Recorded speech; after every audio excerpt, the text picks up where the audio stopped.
My name is Matt Gardner. I'm an orthopedic trauma surgeon in Springfield, Illinois, with Southern Illinois University. I'm going to continue the discussion with a high energy pelvic trauma in a geriatric patient. The objectives today, we want to kind of go through the basics of the implant. I think we'll probably hear about this a lot. I'm going to review a video taken from a cadaver on the technique of placing the device.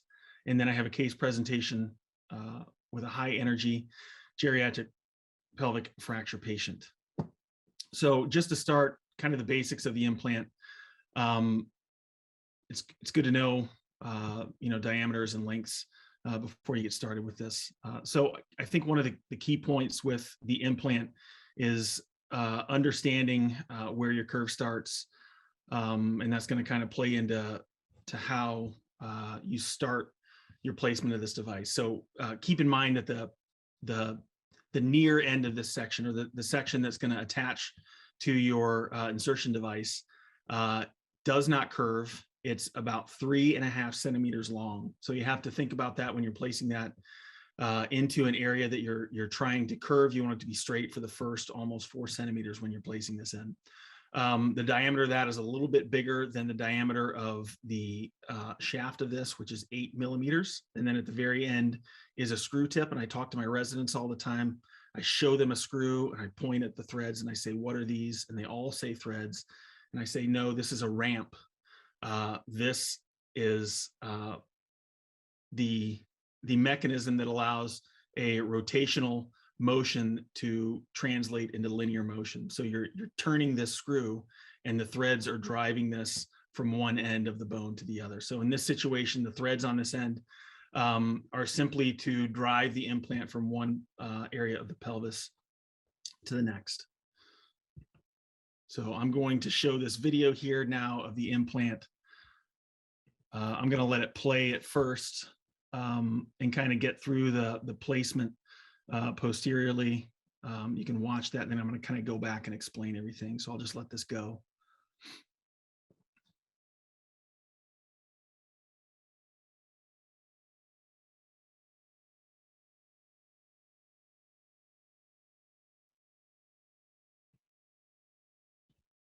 All right, so let me grab a hold of this. So you can kind of see that this wire snaking through the sacrum and the pelvis. So I'm going to kind of go through and explain this. So this insertion device here is kind of big and gnarly, and I actually don't use it. The incision gets a lot bigger when you're trying to get this through the soft tissue, and I think it's difficult to get through the soft tissue down to the bone like it would be needed. So I actually don't use this guide, but placing your wire, again, you want to place this in about 4 centimeters. If you remember, the beginning of your implant is the straight part. It's 36 millimeters in length. So there's going to be no curve in that portion of the screw. So this is going across the SI joint. And when I'm making my start point, I try to start in a different position than I would with a normal straight screw. And that's going to allow me to put a curve in the implant. And the curve in the implant is what gives stability to what you're trying to fix. So we start with our reamer. You can see that going over the wire in about 3 centimeters. And then this piece of metal here, the guide wire that you're using to get across the pelvis is fairly flimsy. It's a little more flimsy than a typical ball tip guide wire. So putting this piece into the bone gives you a little bit more power when you're malleting this through. So there's less of the wire to bend when you're placing this. So you can see this wire, it's got about a 30-degree bend past the ball tip, and you can use that to work your way around the sacrum. You can see taking orthogonal views, making sure that you're not getting into any neurovascular structures. And I'll tell you from experience, you can definitely feel the difference between cortical bone, cancellous bone, and being out. And so if you get a chance doing this in a cadaver, I would recommend that you do all 3 things so you can kind of get used to the feel of that happening. And so we get the ball tip across to the other side of the pelvis. And then you can see our sequential reaming. So in patients with bad bone, you don't necessarily need to ream as high to go above the diameter of the nail. And people with better bone, I strongly recommend it. It's very difficult to get the device in if you're not reaming up high enough. But as you'll see in my example, sometimes with bad bone, aggressive reaming is not a good thing to do. So you can see this coming around, we're reaming again, and then let me go back. So this is the switching tube. So you can see we've got our ball tip wire in right now, and the CurvaFix implant cannot go over that because the ball tip needs to come out. So you can see this little bit more radio opaque sleeve going over that wire, and then the next frame that being exchanged for a straight wire. So you get the straight wire in, and then your implant can go across the pelvis. And then it goes in, then you can advance it as deep as you want. You can countersink or not. I've stopped countersinking most of the time. I'm not going to say an all the time thing. And then we get our posterior implant in. And then the rest of this video is putting in an anterior column implant. And with this, the start point is going to be a little bit different. I think the importance of the straight part of this implant is more evident with this, with changing your start point. So we'll see in my example that I wasn't able to get one of these in because I think my start point was off and it caused some problems. We'll move on with that. Just kind of going back to the implant. Again, showing the diameters, the available lengths, it goes from 110 to 180 millimeters. And it has a 65 millimeter radius of curvature. So moving on to my patient, this is a 76-year-old lady. Maybe she shouldn't have been driving, but she pulled out in front of a truck traveling at high speeds, about 55 miles an hour, and she was T-boned. So the patient sustained this injury seen on the right. This is our initial x-ray. She has kind of an LC2 pelvis. I think it was trying to be windswept, but instead of injuring the left sacroiliac joint, she ended up breaking through her left acetabulum. So she had a transverse acetabular fracture. Other injuries included a splenic laceration, and she broke a few ribs. Other than that, she was okay. So a couple of views here to kind of illustrate her injuries a little bit better. This is an outlet view, and I think this shows the right root fracture and the displacement there. Also shows a right iliac oblique that shows the transverse fracture of the left acetabulum.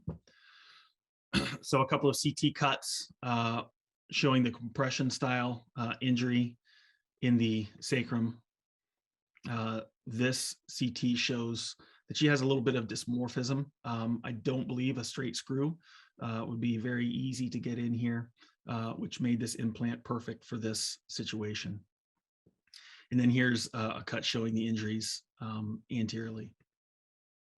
So the plan for this patient was to go to the operating room and place 3 CurvaFix implants, one in S1, one in the left anterior column, and one in the right anterior column. And so this is what we ended up getting done. And so what happened here?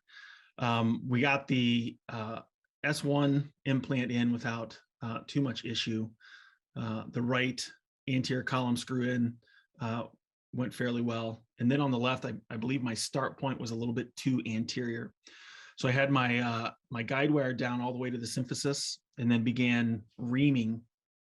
And as the reamer hit that kind of inferior cortex of the root there, it obliterated it. Her bone quality was bad, and that kind of chewed up that bone. And then we ended up with a wire that was kind of sitting out into the pelvis, and I didn't feel too good about that. So we elected to not place that screw, which was kind of disappointing for me. But looking back at this, I think there's some issues with the geriatric patient with poor bone quality that I would do different in this situation. So with the poor bone quality, I probably am not going to be as aggressive with my reaming. If I get into a situation where the reamer stops, I'm probably not, first of all, not going to have the trigger down all the way the whole time. I'll be pushing this reamer through with very few spins of the reamer. If it gets caught up, I would go in reverse, or I would try to push it through. And again, I'm not going to ream up to an 8.5 like I would in a patient with really good bone. I would probably get the first reamer in and then use the implant to get through this without removing the bone. I think the bone can be a little bit smaller than the implant if you don't ream it too much. If you place it in there, you may get small microfractures in that, but I think you'll get decent healing in that situation. So we were able to get 2 implants in this patient. And other than the left root, I think everything went well. So here are our post-operative films. We got these immediately after the surgery just to make sure we were happy with our implants and not concerned about anything being in the joint, even though we did that also in the operating room. So in these views, I wasn't completely sure that everything was out of the joint. So we got CT scans, and you can see on both of these cuts, these were the closest it came to the joint. That implant is sitting right on the subchondral bone and out of the joint. So I was satisfied with that. This patient actually ended up in a different state. So we finally got her to come back, but it turned out she was in our hospital at our rehab facility for at least a month. So I went back to the physical therapy notes just to see how this patient did. My goal of doing this surgery is to take the patients who have these injuries that we used to not fix, who really couldn't walk, and see if we can get them up and get them ambulating right away. So I was really happy with how she did going through these notes. On postoperative day 3, you can see, according to the note, the physical therapist said the patient is able to stand and shift weight from one foot to the other. At postoperative day 8, the patient walked 22 feet. And then post-op day 15, I put this in there just for the video coming up next. You'll see this patient's personality. She's very entertaining and very interesting. And then on post-op day 25, I think she left on day 27. The note said the patient did well with stairs. So within 1 month, this patient who most likely wouldn't have been able to get up and down stairs, maybe wouldn't have been ambulating, was actually doing stairs and doing well with it. So at 3 months post-op, we finally got the patient to make the drive to come see us. She came in, she had no complaints. She said she's ready to get outside and start taking care of her violets.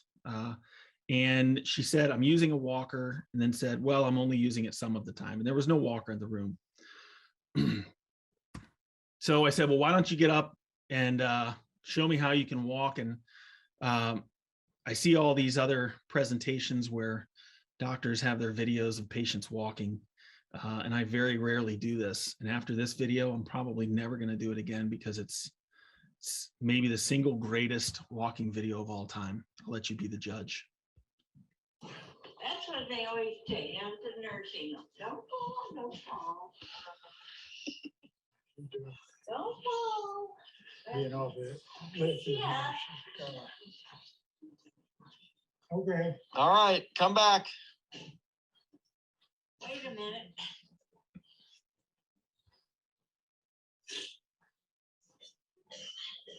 Well, I need a clipper for my chips.